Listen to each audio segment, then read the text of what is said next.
Welcome to the MLS Review Show. Week 15 was all about gold, a golden chance for revenge, a golden time for redemption, and a golden opportunity for glory. Find out who rose to the occasion and who walked away with silver, all on the MLS Review Show.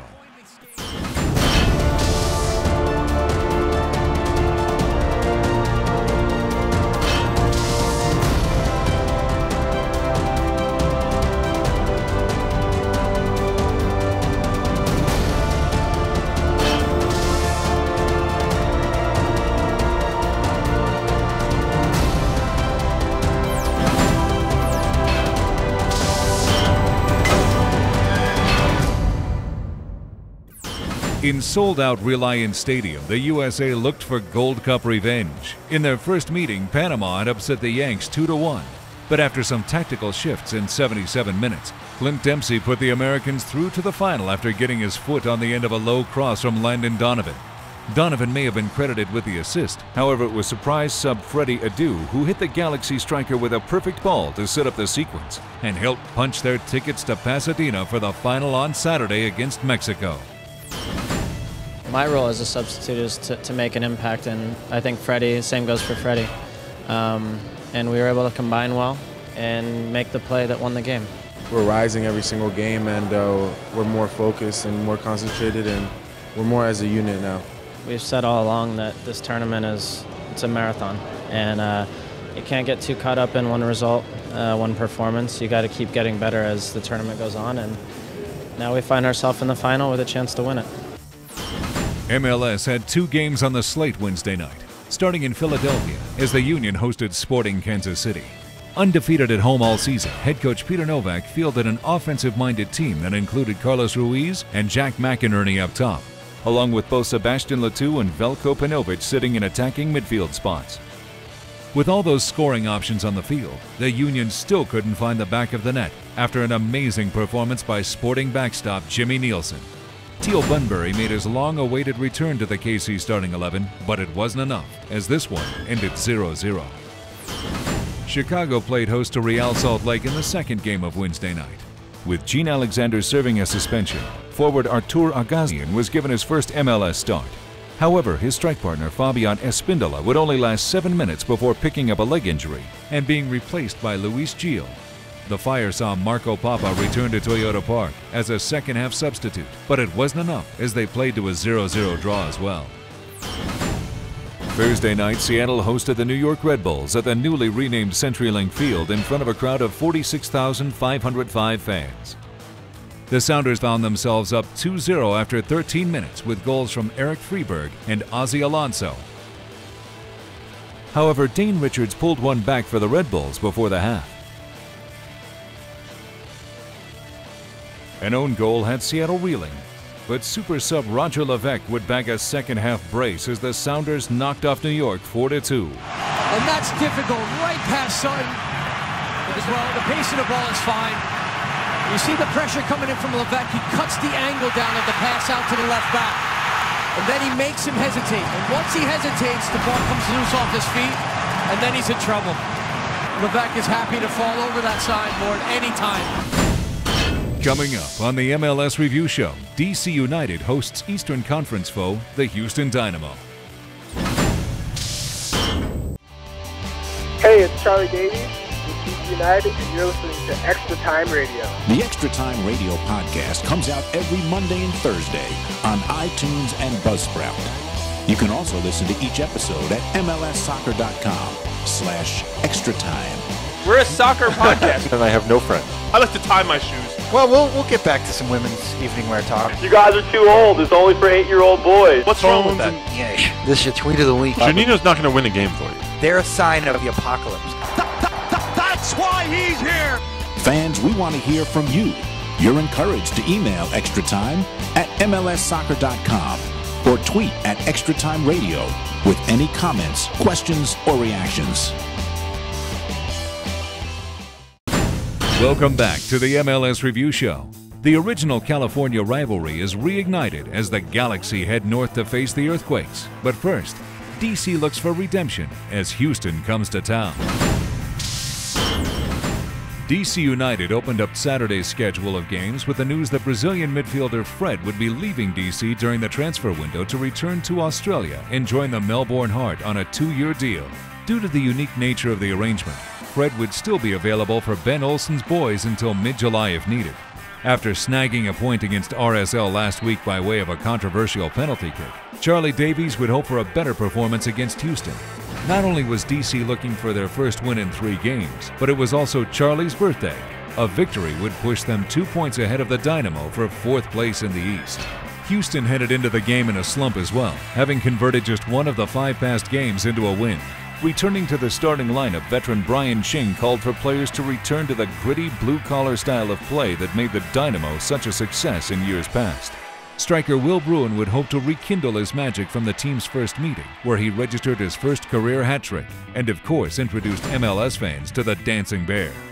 Dominic Kinnear and company would be without midfielder Lovell Palmer due to a red card suspension, so Danny Cruz took his place. Dave Johnson and Thomas Rongan had the call from RFK Stadium. Mark Kedlesic is our referee, the man in the middle, Houston. In that bright orange top, Wolf to Charlie Davies. Davies, a shot! Now Wolf, Pontius gets a shot off, it's in the net! It's in the net! Look at that, just perfect as well, Dave. Watson for Brian Ching. Ching gets inside Ethan White. Hamid comes out, Ching goes down, and it's going to be a penalty kick.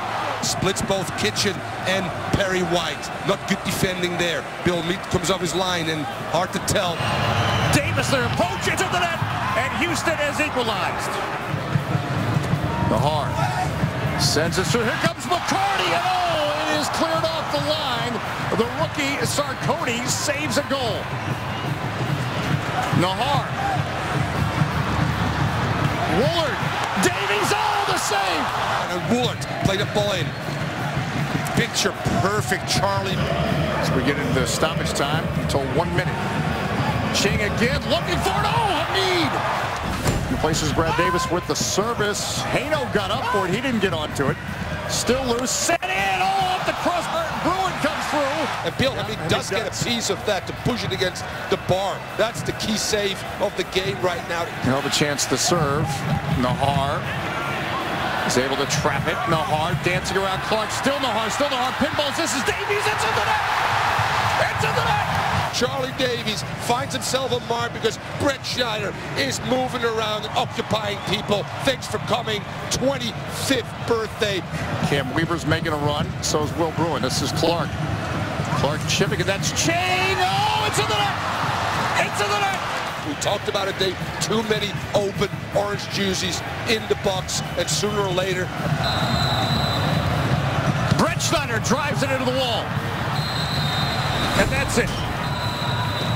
It'll end in disappointment, although a point for the home team. In our match of the week, San Jose welcomed the first-place LA Galaxy to Buckshaw Stadium Saturday night. Coming off their first loss in 7 games, the Earthquakes were confident they could match up with anybody as they looked to continue their ascension up the Western Conference. Head coach Frank Yallop would be happy to have Jamaican forward Ryan Johnson back in the fold to assist in-form Steven Lenhart with goal-scoring duties. Simon Dawkins continued to shine last week, and finally at full fitness, he was handed the start.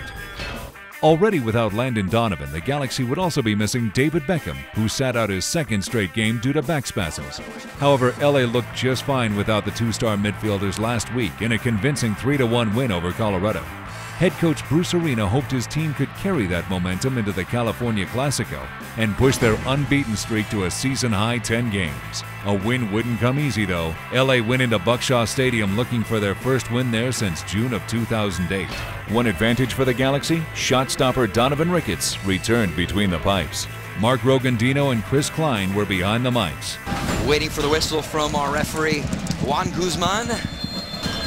And it is actually the first time officially that referee Juan Guzman is at the center of things in a Major League Soccer game, and he'll do it for the California Clasico here at Buckshaw Stadium. Earthquakes quick to get into the final third as they send it out wide for Bobby Convey. Entry pass into Dawkins, spinning off the post, and a clearance right away from Omar Gonzalez. Steven Leonard in his first season with San Jose after a number of good years with Columbus. Leonard gets around the challenge from Stevens, looking to put it in. Dawkins, big save from Ricketts, and Berhalter has to clear for the game's first corner. He says the Earthquakes quickly play the corner. Dawkins inside the area, ball on the doorstep, second chance, Ricketts with another huge save. Johnson one more time, lofted toward Ricketts, dangerous ball, and a collision as Kari Stevenson came in late. But Saunders knows this area of the country quite well.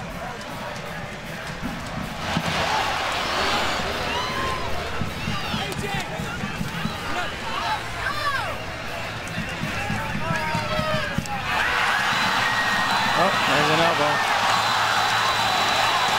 And it looks like Guzman is going to his back pocket for a second, and a red card to Josh Saunders. Now what do you do? They don't have a goalkeeper left on the bench.